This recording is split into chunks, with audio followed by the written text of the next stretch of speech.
بسم اللہ الرحمن الرحیم الحمد للہ رب العالمین والصلاة والسلام علی سید الانبیاء والمرسلین سیدنا و نبینا و حبیبنا و شفیعنا محمد و آلہ و اصحابہ اجمعین اما بعد فاعوذ باللہ من الشیطان الرجیم بسم اللہ الرحمن الرحیم من المؤمنین رجال صدقوا ما عاہدوا اللہ علیہ فمنہم من قضى نحبہ ومنہم من ينتظر وما بدلوا تبدیلا۔ ہمارے اس اجلاس کے مہمان خصوصی حضرت مولانا سید محمود اسد مدنی دامت برکاتہم، ان کے رفقائے کار، ارباب علم و فضل اور اطراف و جوانب اور دور دور سے آئے ہوئے میرے عزیز مسلمان بھائیوں، آج کی ہماری یہ مجلس شیخ الہند حضرت مولانا محمود حسن صاحب نور اللہ مرقدہ کی تحریک ریشمی رومال کی نسبت پر قائم کی گئی ہے۔ یہ تو ایک بڑی طویل تاریخ ہے اور ہمارے ان اکابر نے اس ملک کو انگریزوں سے آزاد کرانے کے لیے جو قربانیاں دیں، جو تکلیفیں اور مشقتیں اٹھائیں اور جو مجاہدے کیے، آج تو ہم ان کا تصور بھی نہیں کر سکتے۔ بہرحال ہمارے ان اسلاف کے ان کارناموں کی وجہ سے آج ہمیں سرخ روئی حاصل ہے۔ حضرت شیخ الہند رحمۃ اللہ علیہ کی سوانح پڑھنے کی ضرورت ہے۔ میں ایک دو واقعے بیان کرتا ہوں۔ حضرت رحمۃ اللہ علیہ کو انگریز کے ساتھ اتنی دشمناوٹ اور نفرت تھی جس کی کوئی انتہا نہیں۔ کسی موقع پر حضرت سے پوچھا گیا کہ حضرت انگریز کی کوئی چیز اچھی بھی ہے آپ کی نگاہوں میں؟ تو حضرت نے جواب میں فرمایا، ہاں اس کے کباب اچھے ہو سکتے ہیں۔ اتنی نفرت تھی حضرت کو انگریز سے۔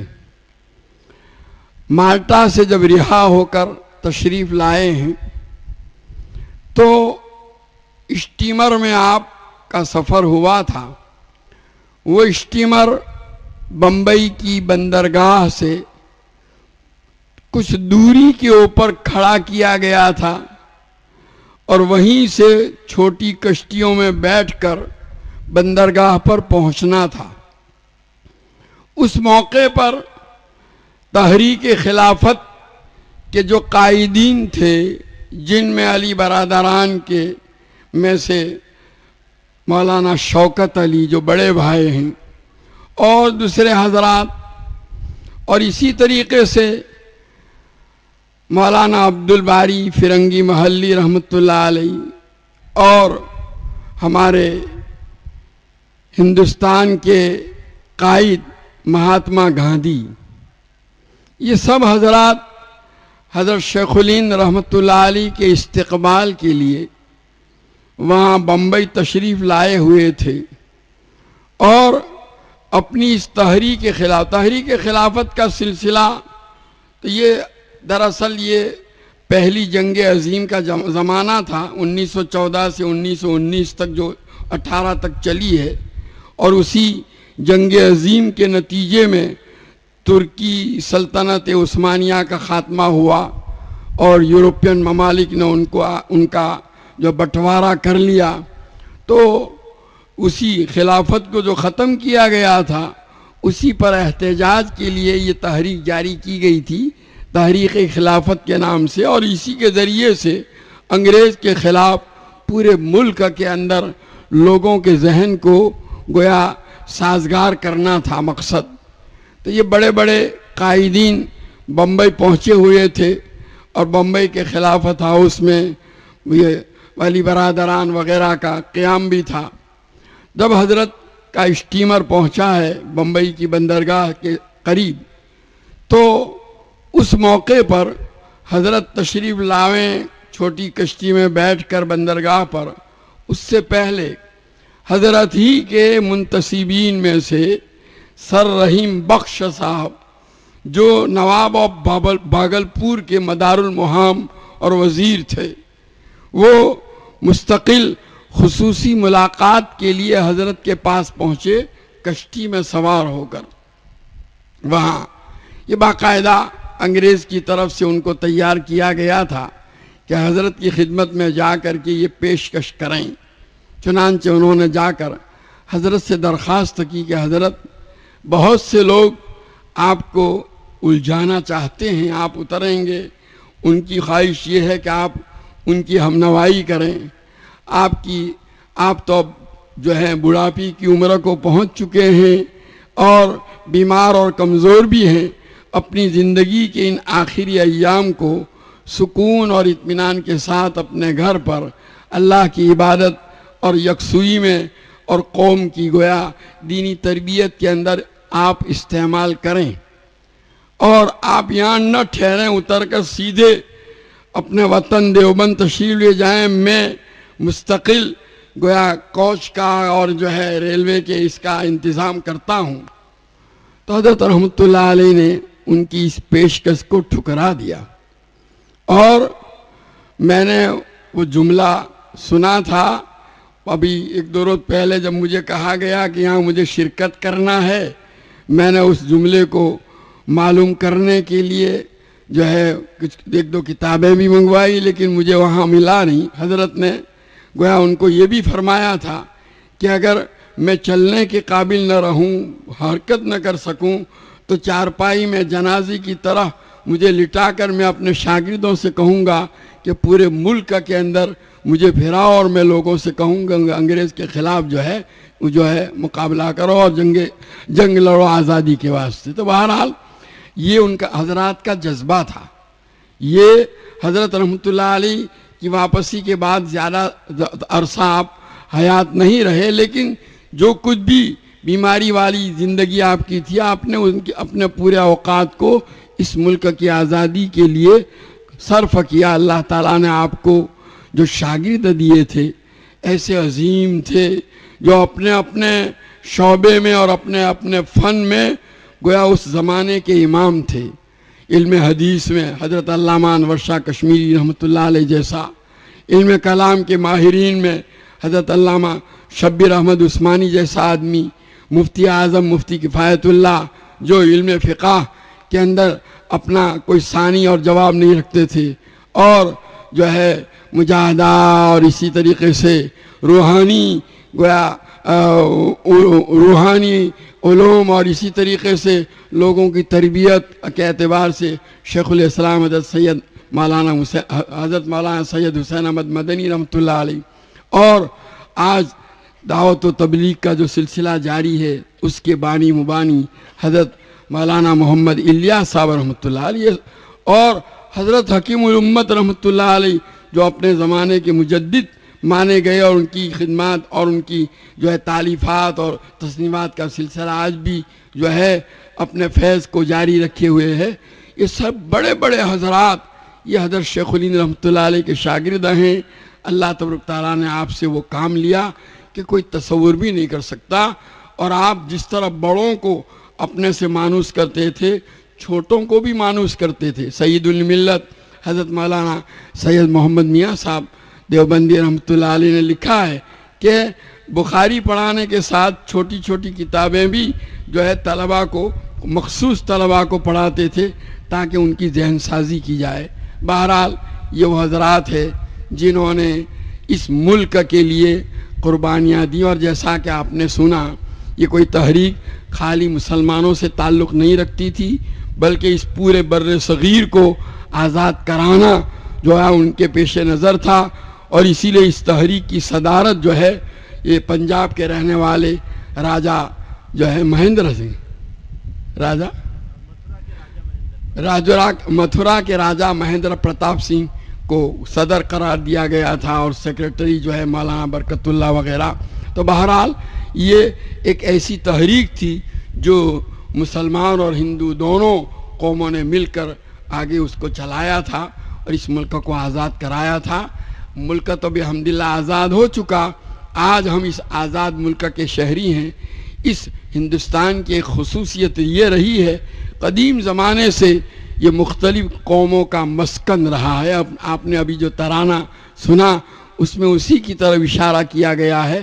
اس ملک کی یہ تہذیب تمام قومیں آپس میں رواداری کے ساتھ مل جل کر ایک دوسرے کے مذہب کی رعایت کرتے ہوئے اور احترام کرتے ہوئے آزادی کے ساتھ اپنے مذہب پر عمل کرتے ہوئے اس ملک کی ترقی میں جتنا زیادہ حصہ لیں گے وہ گویا اس ملک کے لیے ترقی کا باعث ہوگا. اور جیسا کہ آپ نے سنا وہاں مفتی محمود صاحب کی زبانی کہ گویا یہ اس صورت کے اندر اگر سب قومیں مل کر کے یہ ہوگا تو یہ گویا ایک بڑی طاقت مہاستہ بن کر کے سامنے آئے گا. بہرحال اللہ تعالیٰ نے ہمیں مواقع دیے ہیں.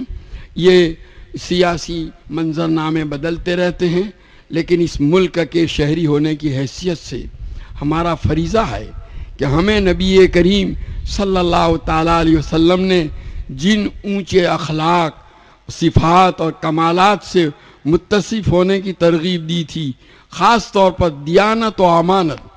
آج امانت کا جذبہ دنیا سے ختم ہوتا جا رہا ہے.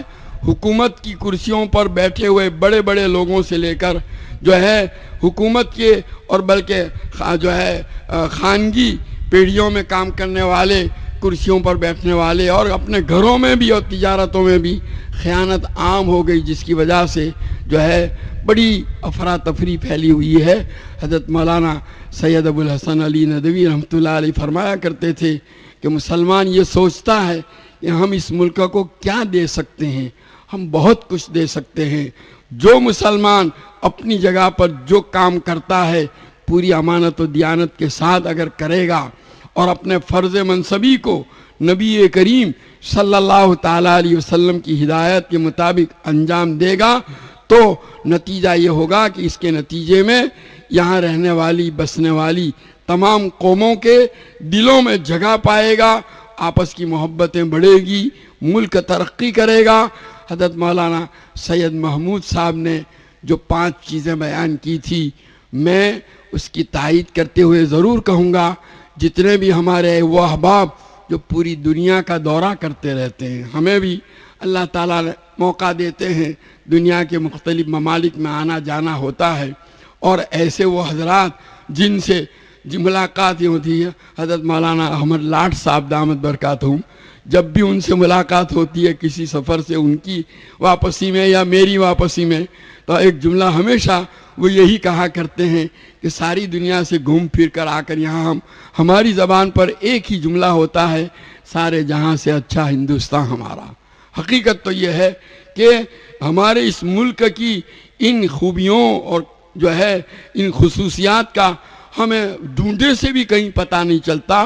یہ تو جو لوگ دیکھتے ہیں ان چیزوں کو ان سے آپ پوچھئے، اس کی قدر کیجئے اور یہاں رہ کر کے ہم اس ملک کی ترقی میں جتنا بھی زیادہ سے زیادہ حصہ لے سکتے ہیں. ہمارے اکابر کی ان قربانیوں کا تقاضا ہے. انہوں نے قربانیاں اسی لیے دی تھی کہ یہ ملک آگے بڑھے اور آپس کی محبتیں بڑھے. اور جیسا کہ کہا کسی ایک قوم یا کسی ایک جماعت اگر کہ جو ہے پیچھے رہنے سے ملک پیچھے رہے گا. ملک تو ترقی یافتہ اسی وقت کہلائے گا جب ملک کے تمام قومیں جو ہیں وہ اس ترقی میں برابر کی حصے دار ہوں. تو بہرحال اللہ تعالیٰ نے ہمیں جو موقع دیا ہے اس سے فائدہ اٹھائیں. اور آج کی اس مجلس کی نسبت سے میں آپ حضرات سے یہی درخواست کرتا ہوں کہ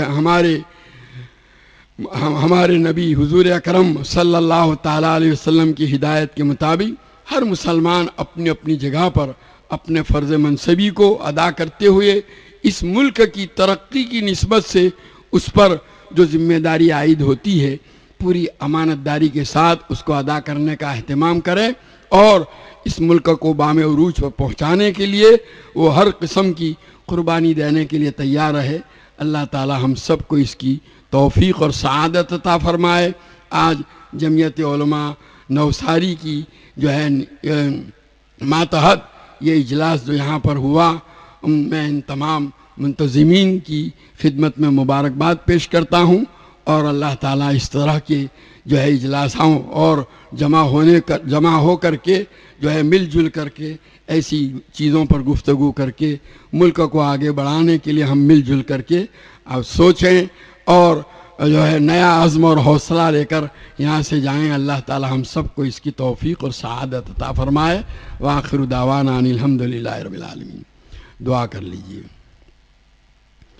سبحانک اللہم وبحمدک وتبارک اسمک وتعالی جدک ولا الہ غیرک، لا الہ الا اللہ الاحد الصمد الذی لم یلد ولم یولد ولم یکن لہ کفوا احد۔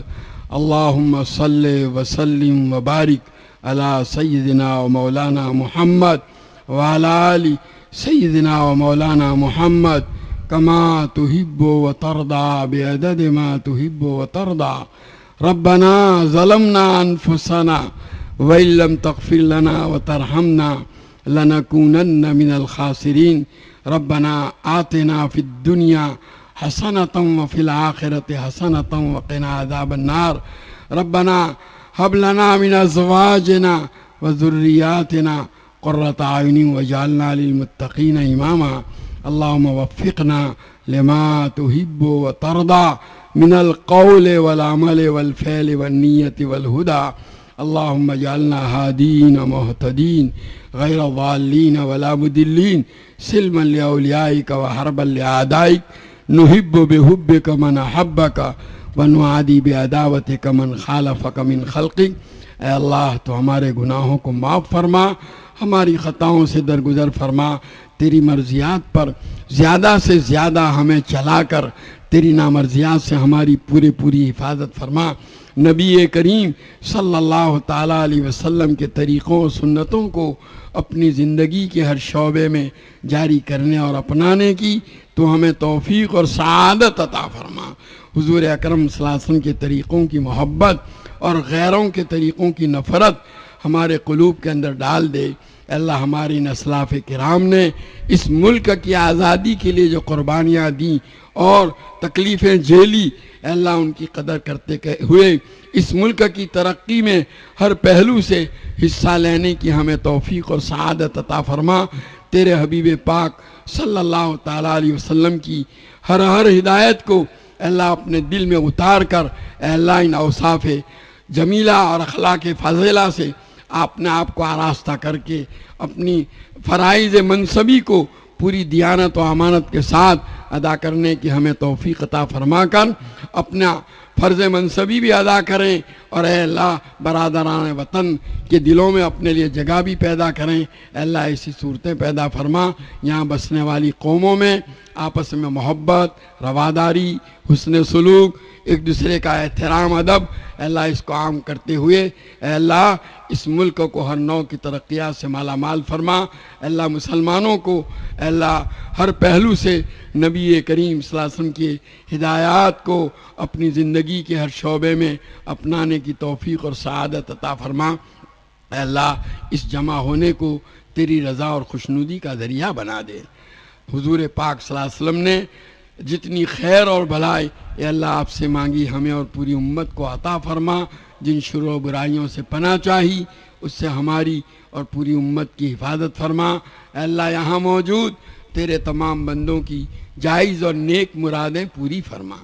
ربنا تقبل منا انک انت السمیع العلیم وتب علینا انک انت التواب الرحیم۔ صلی اللہ تعالی علی خیر خلقہ سیدنا و مولانا محمد و آلہ و صحابہ اجمعین برحمتک۔